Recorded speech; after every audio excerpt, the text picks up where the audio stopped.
બરાબર.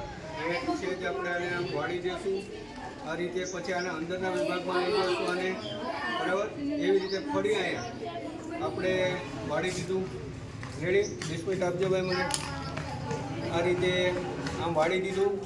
આ બંને તરફથી 2 ફીટ થઈ ગયા. હવે આને અંદર બરાબર ઉતારી દીધો આપણે વાયરને. પછી આ રીતના જુઓ, આ રીતના આપણે એને ફિટ કરી દઈશું. એટલે કે વધારે હલચલે નહીં તો બળે નહીં, બરાબર. બાકી આ હલચલ કર્યા કરે તો ફ્યુઝ બળવાની કે બીજી કંઈ તકલીફ થવાની બીક રહે. એટલા માટે આ રીતે વ્યવસ્થિત આપણે બાંધી દીધું.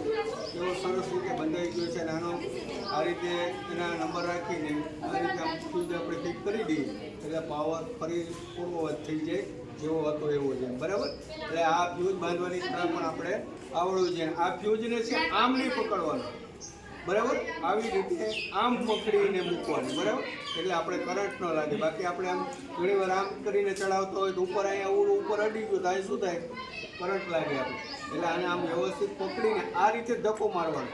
ખેંચવું હોય ને નીચેથી નીકળે નહીં તો પહેલાં નીચેનો છેડો ખેંચવાનો, આમ અહીંયા પકડીને નીચેનો ખેંચવાનો, પછી ઉપરથી પકડીને ઉપરનો ખેંચવાનો. એટલે ફ્યુઝ છે એ સહેલાઈથી નીકળી જાય ને પાછું આપણે સહેલાઈથી ફિટ કરીશું.